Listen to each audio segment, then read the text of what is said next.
The story begins with a girl lying down in the middle of the road, ready to end her life.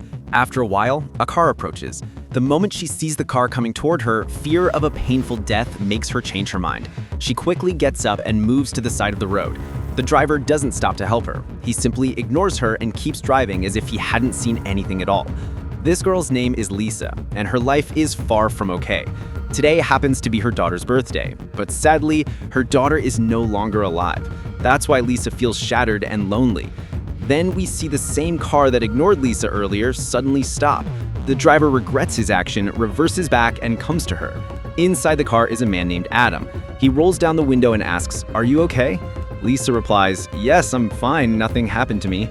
Adam then tells her, "The city is far away from this deserted place. If you want, I can give you a ride." Lisa agrees and quickly gets into his car. During the journey, Adam asks her, "What were you doing all alone in such a deserted place?" Lisa explains, "Today's my daughter's birthday and I miss her so much. Unfortunately, she's no longer in this world, and now I'm completely alone. There's no one I can call my own." Hearing this, Adam responds, "So that's why you were lying in the middle of the road, ready to die?" Lisa answers, "I don't want to die. I just want to meet my daughter one more time." Suddenly, Lisa turns on the car radio. A news report is playing. A serial killer is roaming around the forest. This morning, he killed 2 more girls. The police don't have his picture yet, but they know this. The killer is a fair-skinned man, he drives a brown car, and he has a cross-shaped scar on his right hand.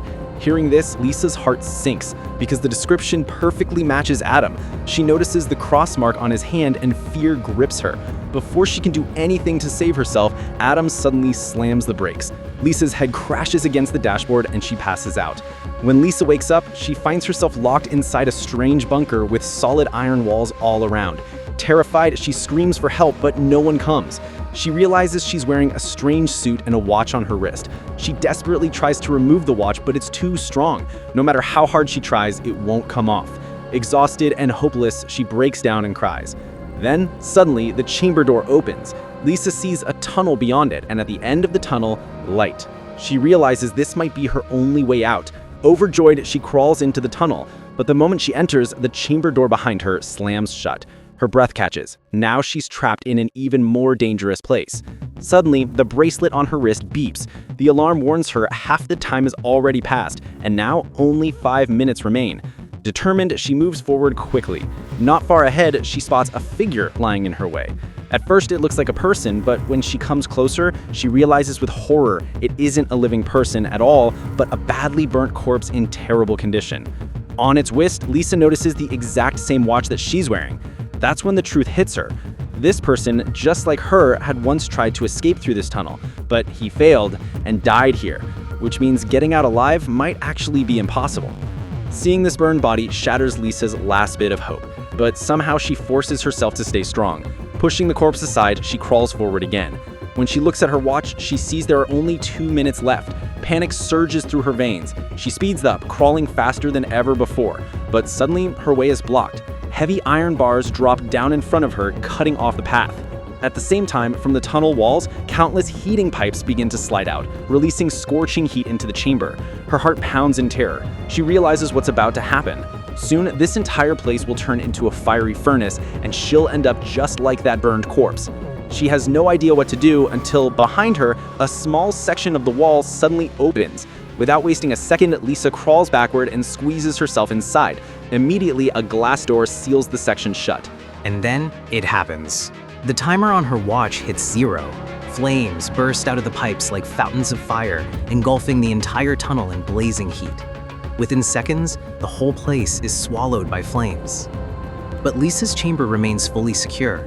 The fire cannot touch her, and her life is spared.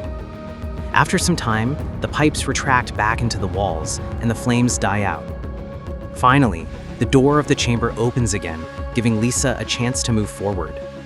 After everything she had just witnessed, Lisa didn't want to step out of the chamber again. But suddenly, the wall of the section pushed her forward, forcing her back into the tunnel, which sealed itself just like before.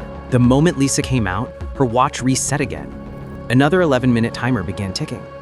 She crawled forward a little, only to see the ceiling of the tunnel start descending, pressing down until it nearly touched her back. There was just enough space left for her to crawl forward, inch by inch. Helpless and terrified, Lisa broke down, crying loudly. When her eyes fell on the watch, she saw the time counting down, reminding her that in exactly 11 minutes, the tunnel would once again turn into a sea of fire, reducing her to ashes. Lisa thought to herself, rather than dying such a terrible death, why not at least try to escape again? Summoning her courage, she flipped onto her back and began crawling forward, pushing herself with her hands. After crawling for some distance, the tunnel suddenly ended, opening into a giant water tank. Exhausted, weak, and tormented by thirst, Lisa leaned down, using her hands to drink from the water, quenching her desperate thirst. But when she looked at her watch again, only 8 minutes remained. With no other way out, she took a deep breath and plunged into the water. The tank was massive, and she had no idea which direction to go. She swam back and forth, searching for an exit, but there was none. Worse, her entry point had already sealed shut. Now her lungs burned as her breath began to run out. Just when she was about to give up, a door above the tank suddenly opened. Summoning every ounce of strength, Lisa swam upward, escaped through the door, and emerged, gasping for air. Breathing heavily, she pressed forward, but her body was utterly drained. Moving any further seemed impossible. Eventually, the overwhelming exhaustion pulled her to sleep right there in the passage. But then, Lisa was jolted awake by the sound of desperate screaming. Someone else was out there, crying for help. Hearing the voice filled her with a flicker of hope. Maybe she wasn't alone. Maybe there was a chance of survival. She quickly followed the voice. Suddenly, a trapdoor opened beneath her feet. Below it, boiling acid bubbled violently.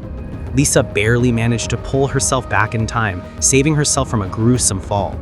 Acid was so deadly, it could melt through solid iron within seconds. To test it, Lisa ripped off a piece of her clothing and dropped it into the pit. Within moments, it disintegrated into black ash. Horrified, Lisa moved ahead with extreme caution. Using her hands and feet, she carefully balanced along the edges, trying to cross. But just as she was about to make it across, her knee accidentally touched the acid. She screamed in pain, but, luckily, the protective suit saved her from being burned alive. Lisa's knee was now badly wounded, leaving a deep gash. But there was one silver lining. The voice calling for help was getting closer. Forgetting her pain, she pushed forward, following the sound, until she reached an iron grid. A short distance away, behind another grid, she finally spotted a man. Just like Lisa, he too was wearing the same kind of suit with a watch strapped to his wrist. Lisa called out to him, "Listen to me, we're both trapped in here. If we help each other, we can get out." But the man had been stuck inside the tunnels for so long that his mind had already snapped. Sometimes he cursed at Lisa, and the next moment he apologized. Then he muttered, "They'll be back soon. They'll kill us both." And then suddenly he burst into loud, hysterical laughter. That's when Lisa noticed the man's watch had begun a 60-second countdown. The heating pipes slid out of the walls once again, preparing to unleash their deadly flames. This time, however, the safe chamber appeared right between Lisa and the man, but there was only room for one person inside. It was clear, either Lisa would survive or the man would. The iron grids blocking their way suddenly lifted, and both of them sprinted desperately towards the chamber. They reached it at the exact same moment, and chaos erupted. They fought savagely for survival. Sometimes Lisa shoved the man out, sometimes he threw her back. It was a brutal, desperate struggle. At the very last second, just before the timer hit 0, Lisa kicked the man hard, knocking him out of the chamber. But he wasn't ready to give up. He grabbed Lisa's leg, trying to drag her out with him. And then, the 60 seconds were up. The glass door of the chamber slammed shut, slicing off the man's hand in the process. His scream echoed through the tunnel in sheer agony. That's when Lisa saw it, the cross tattoo etched into his skin. And in that horrifying instant, everything became clear. This wasn't just some random prisoner. This was none other than Adam, the very man who had knocked her unconscious in the car, the serial killer himself.